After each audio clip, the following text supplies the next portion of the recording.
my question is mainly aimed at Vanessa. Since you're so certain to vote no, what would the government have to change in order for your vote to be a yes? Thank you so much for your question. I'll just disclose to everybody and, of course, media watching, I'm not a certain no. I'm very much undecided, like many of my peers and my sisters and brothers within community. I think when it comes to the Voice to Parliament and the referendum discussion happening right now, we need to recognise there's three campaigns. There's very much a yes side, a no side, and a very strong racist no side that's pushing an agenda that's quite harmful to our communities, and it's quite harmful around non-Indigenous people pushing that political discourse within our communities as well. I think when it comes to the referendum and what would actually see me be a complete yes is, well, what is our government of the day proving to our people to demonstrate that there actually is substantial power within this? Now, I can recognise, because we're told it every single day, it holds no power, it's just advisory, shh, settle down, it's just consultancy, relax everybody, it's just consultancy, shh. But that doesn't have to be listened to. And as someone on the receiving end, and as a survivor of family policing here in this country, I don't want to hear more crumbs discussions anymore. I don't want to hear more advisories. I want to see real change for my people. That's all I want to see. And it's really hard when you're on the receiving end with community and you can recognise, you know, we hear this all the time, one bit of progress is better than no progress at all. But we have been told this rhetoric all the time. We have been told it. Everyone says after 1 death in custody, 2 deaths in custody, 3, there'll be no more deaths in custody. And then we wake up and there's another Aboriginal deaths in custody. We say there's going to be no more child removal, yet we carry one of the most highest rates of child removal here in this country that disproportionately impacts First Nations people. We talk about land displacements, yet we continue to harm the land. We say if you're a no, you're a racist. We say if you're a yes, well, you're supporting mining companies and Rio Tinto that's funding the Yes campaign. It's a really nuanced discussion and it's really hard to have this conversation with the wider Australia because as First Nations people, we haven't had the opportunity to reconcile with what do we actually really want. And the reality is, do we want a voice? Absolutely. But we've always had a voice, but we've just never been listened to. And being told that it's an advisory doesn't give us that power. Darcy? Yeah, thank you for your question. And Vanessa, I totally agree with you. I will happily say I'm voting yes, but the reasons I'm voting yes is because not only have I seen how local, regional and state voices work and create that change, I do agree with you the fact that there have been a number of issues that have been raised by local, state and regional and state voices that have been ignored, and that, you know, we are past acknowledgements and good intentions, and it's time for action. And that at no point, you know, if we vote no, there might not be that action. We don't know yet. This is again sitting in the ether. But again, it is about community having a voice and making sure we create that systemic and sustainable change for our community across the board. And this is around us knowing our Aboriginal ways of being, doing. You know, this is our life. So for us to be able to have a voice, and yes, the consultancy perspective, we can make some form of change, but we need to be listened to. And I totally agree that we have not been listened to for a very long time, and at time now is for action to be listened to. So now saying that I was a yes voter, I probably do sit on the fence because I want to be listened to. I want my kids, my family. You say you've changed your mind on this panel? I have, yes. And I just think that's extraordinary. Why? Just to sit in the middle, because Vanessa raised a really good point, is that, you know, we highest rates of child protection, 541 Aboriginal deaths in custody since the Royal Commission into Aboriginal deaths in custody. You know, this is, if we can have the conversation and actually be listened to and not just have those, oh yes, oh that's, oh you good point, but it's moving past acknowledgements and good intentions and creating that action for systemic and sustainable change for my community, for my children, for my grandchildren and for the future. But, you know, if this voice is going to create that change, and I'd love to hear from the Assistant Minister, is that we will see better outcomes for Aboriginal and Torres Strait Islander people if we are listened to. I will let Jed Kearney have a word. I totally respect the views expressed here today, so thank you so much for being so honest and forthright and passionate. I really appreciate that.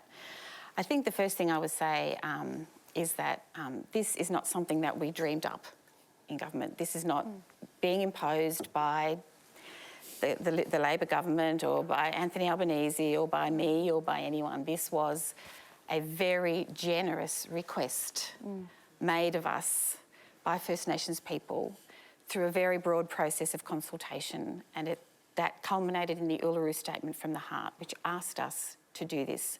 And I feel that I'm responding to that very generous offer, and it could have been luck, you know. It is a very generous offer that was made, given 200 years of colonisation and what's happened. So I feel that we are responding to that.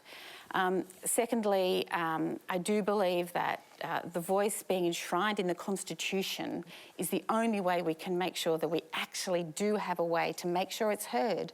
All those things that you said, Vanessa, all those reasons, like there's still deaths in custody, there's still children in out-of-home care, all those things, nothing is working, something needs to be different. And I really think that this offer from First Nations people to have a constitutionally recognised voice is that breaker.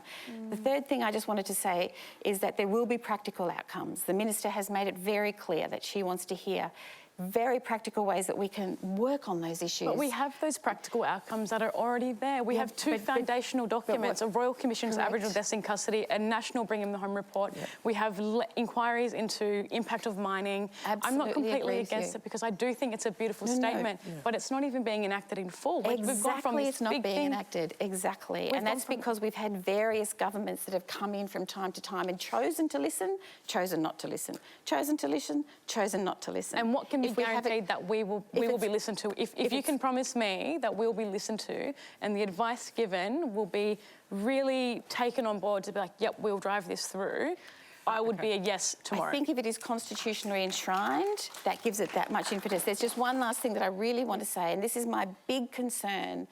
If a no vote is successful after the at the referendum, the big risk is that the big winners out of that will be those people that want the status quo, that don't want change, or at worst are the ones that are being hateful and racist. That is my big concern about a no vote. The risk. It's not going to be. Andrew, you're not one of the business ones. You're not one of the business groups who has a view. What's your personal view?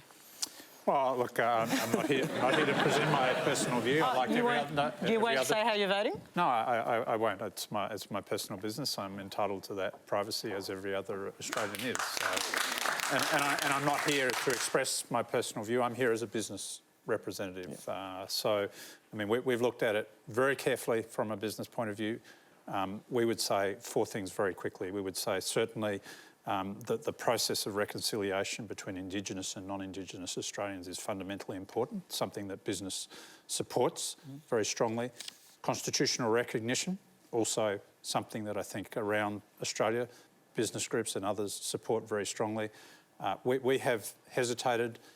We are not going to advocate whether people vote yes or no. But I think having an informed discussion, some very powerful interventions. Do you think people want a second referendum just on recognition, like Peter Dutton suggested? We don't want it. Why don't First Nations people? We don't want a second. You don't want another one? We are struggling. We just spoke about mental health. We're coming up to Suicide Prevention Week. Our people are really struggling with the referendum process. It's been hard on our communities, and as I mentioned a little bit earlier, we are the political discourse, and when you're political conversation and you're already a group that's targeted and marginalised, and then you are that national conversation, the impact that it has on the ground for our communities is detrimental. Absolutely. And I just want to encourage to any mob that are watching tonight or who are out there who may find this, if you are struggling, lean on community. Whether you are yes or you are no or you're I don't know, you have a community, you are loved, and your sisters and brothers, myself included, there is no need to feel worried about expressing what you are going through because our priority is our people through this.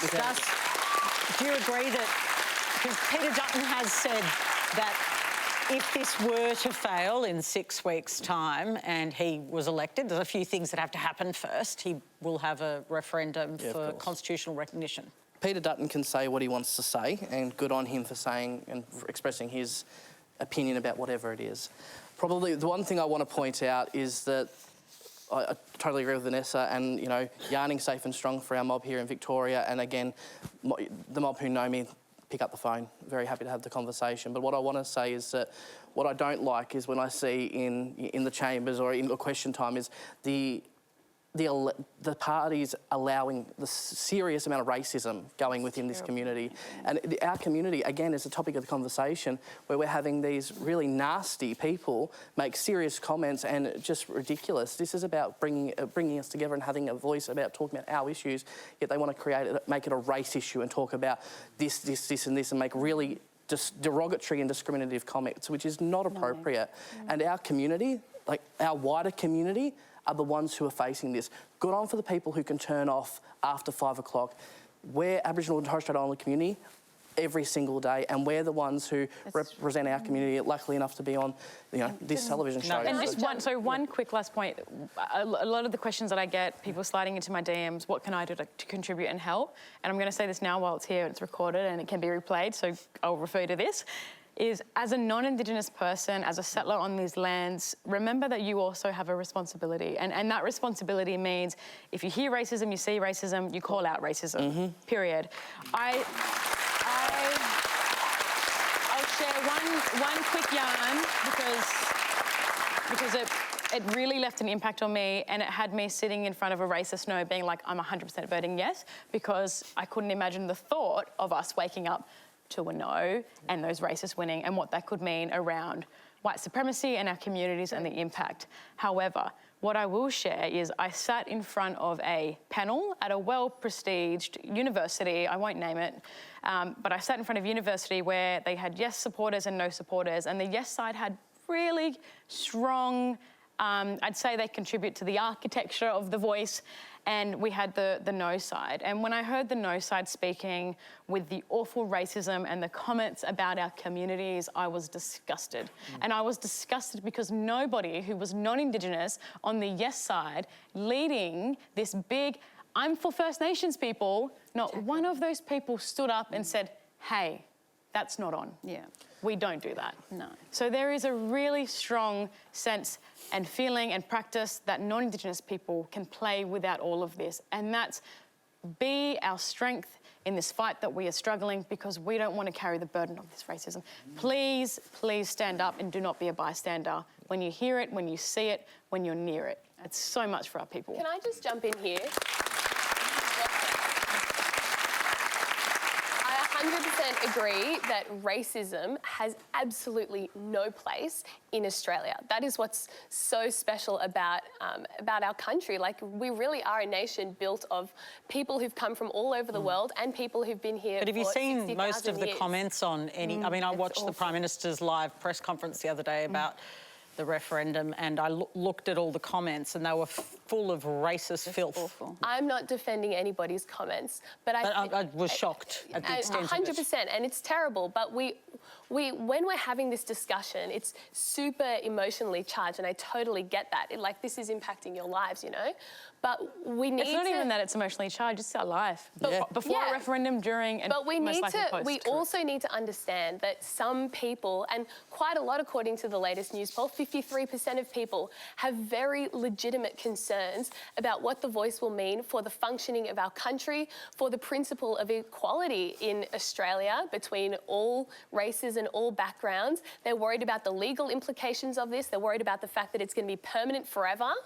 And that, it might even be accountable to the High Court instead of the Parliament. As Jed was saying, how are we going to get the Parliament to actually listen to this voice? But that has all been debunked, and a lot That's of all that. been debunked. But it hasn't. Why is the no vote continuing to increase if it has been so conclusively debunked? Because there's a lot of misinformation out there with a lot of what you just said, Freya, I'm afraid. No. I don't